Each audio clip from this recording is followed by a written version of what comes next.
dalam pidato Presiden Macron ada 5 hal yang akan dilakukan oleh pemerintah Prancis yang ini adalah cerminan dari undang-undang itu. Yang pertama adalah neutralité de service public, yaitu netralitas layanan umum yang dilakukan oleh negara, pemerintah, dan semua lembaga-lembaga yang mendapatkan dana dari pemerintah Prancis. Yaitu dari mulai kejaksaan, polisi, mereka yang bekerja di transportasi, dan lain sebagainya.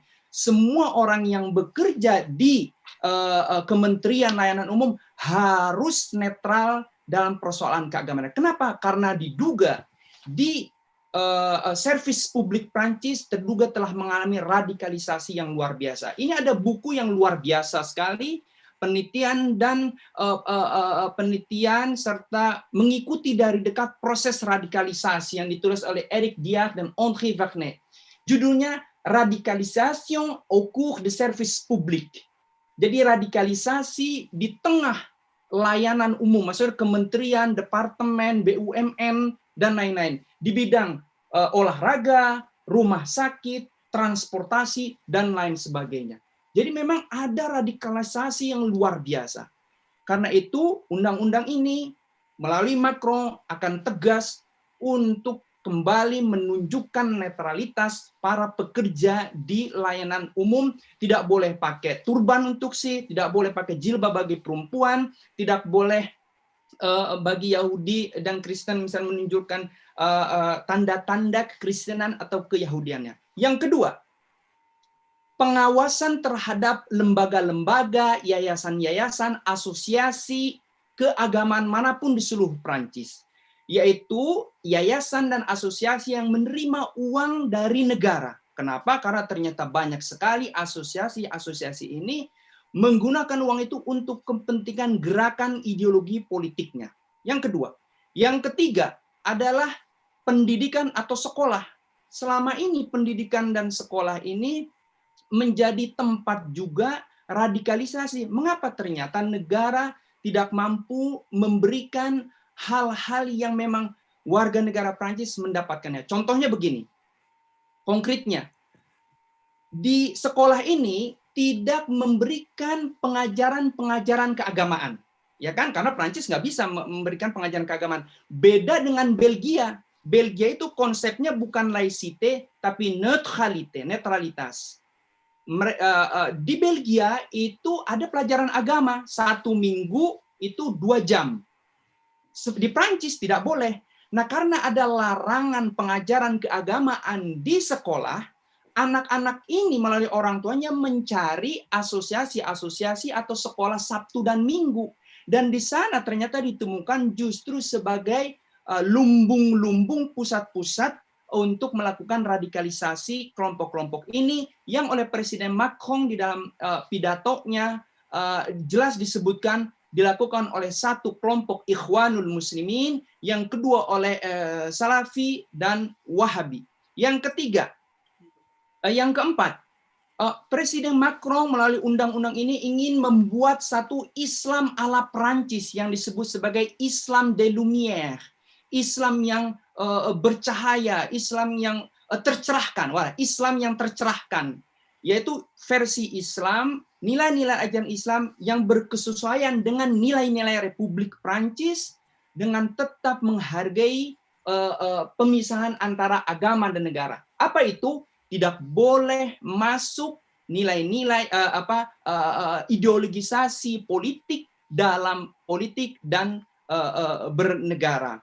Nah, yang ditolak oleh pemerintahan Prancis melalui ini negara dan rancangan undang-undang ini adalah satu, yang ditolak tegas, Islam politik. Jadi orang boleh berpolitik, tapi tidak boleh menggunakan Islam sebagai kendaraan politik, terutama jelas sekali di pidatonya Macron, dia mengecam masjid dijadikan sebagai mimbar politik.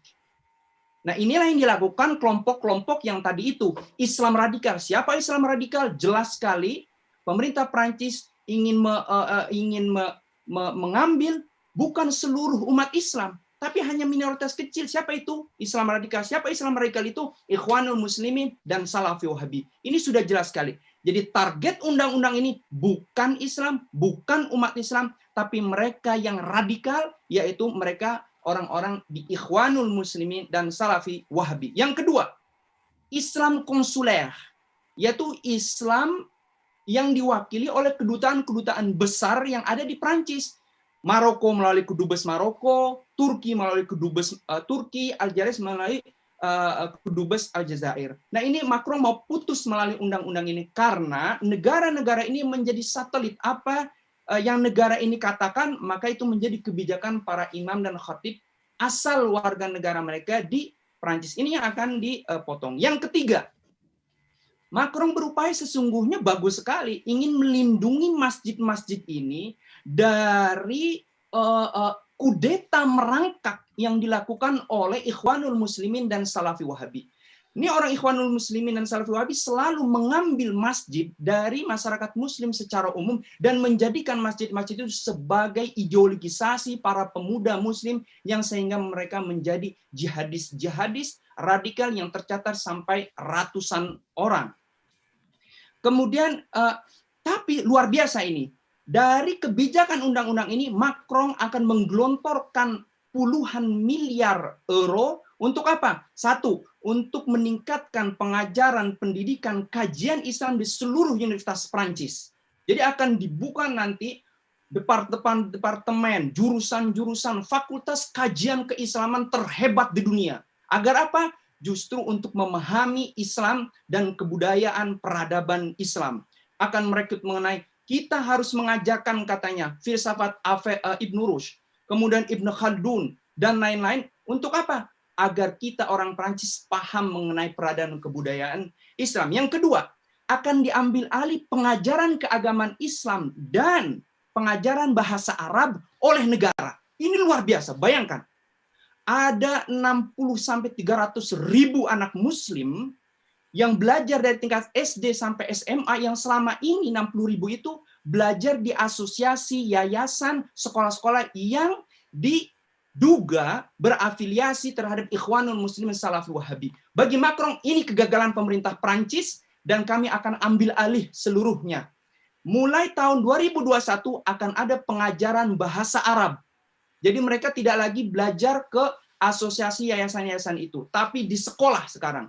Kenapa? Untuk memberikan betul-betul bahasa Arab kenyamanan bagi masyarakat Muslim yang berasal dari negara-negara Arab dan agar tidak disusupi oleh para ideolog Muslim radikal dari Ikhwanul Muslimin dan Salafi Wahabi. Ini perkembangan luar biasa. Kemudian yang kelima adalah akan ada aksi yang kelima, gerakan kecintaan terhadap Republik Prancis. Melalui apa? Melalui yayasan-yayasan, terutama memberikan bantuan keuangan untuk bantuan usaha kecil dan menengah, yayasan-yayasan di daerah-daerah yang susah dan yang terpinggirkan. Nah, berdasarkan rancangan undang-undang ini, apakah Macron Islamofobia? Tidak sama sekali. Saya kutipkan ini pidatonya Macron dengan jelas. L'Islam est une religion qui existe en France. Islam adalah agama yang ada di Prancis. Je sais que beaucoup ne veulent pas le voir et pensent que ça serait une manière efficace de lutter contre l'islam radical. Banyak orang, saya tahu banyak orang yang mau Islam itu udah dihapus saja dari Prancis, seluruh orang Islam jangan ada di Prancis. Tapi dia bilang, ini keras sekali di pernyataan dia. Je pense que c'est une stupidité. Saya pikir pemikiran seperti itu adalah kebodohan. Dan dia tidak mau tunduk pada kecaman-kecaman dan kemudian tunduk pada baik ekstrem kanan maupun ideolog politik Islam yang mereka memainkan standar ganda. Oleh karena itu, apakah Macron Islamofob? Tidak. Tapi Macron ingin mencoba membela negaranya, memberikan jalan keluar bagi warga negaranya yang beragama Islam. Dalam hal ini luar biasa, Prancis akan mengambil alih seluruh persoalan-persoalan warga negaranya dan tidak boleh lagi ada uang-uang mengalir dari luar dan memotong Islam radikal. Jadi bukan memengaruhi Islam dan umat Islam. Yang diperangi oleh Macron dan negaranya dan disasar oleh undang-undang ini adalah Ikhwanul Muslimin dan Salafi Wahabi. Ini saya harus tegaskan. Sama sekali bukan umat Islam kalangan tasawuf dan lain-lain. Bebas. Orang Islam di Prancis, 7 tahun saya tinggal di Prancis, sebentar lagi akan pindah ke Bordeaux. Nggak ada masalah, ada 2.000 masjid. Bebas. Jadi sama sekali salah apa yang dinyatakan Erdogan maupun Mahathir, bahwa Prancis memerangi Islam, sama sekali. Yang ingin diperangi oleh Prancis adalah Islam politik radikal yang menciptakan monster-monster teroris. Terima kasih. Yang bermain dari kasus Prancis yang kemudian bergema ke berbagai dunia Islam. Tadi kan sudah disebutkan oleh Presiden Macron sendiri. Jelas sekali teks pidato Macron jelas. Wahhabisme, salafisme, frères musulmans. Dijelaskan betul-betul jelas, disebutkan.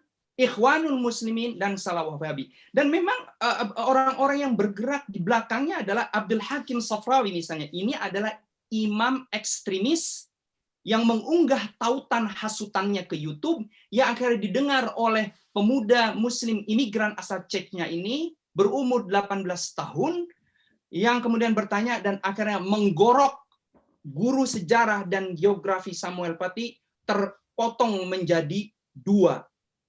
Nah, imam ekstremis ini adalah bagian daripada Islam radikal ideolog Ikhwanul Muslimin. Jadi siapa yang memainkan api ini? Tadi 2 kelompok yang oleh pemerintah Prancis jelas sekali. Jadi Prancis tidak memerangi Islam dan tidak memerangi umat Islam yang mayoritas damai, hidup berdampingan dengan warga negara Prancis selainnya yang bukan beragama Islam, tapi Prancis ingin memerangi mereka yang terindikasi terlibat di dalam gerakan Islam politik transnasional, yaitu Ikhwanul Muslimin dan Salafi Wahabi.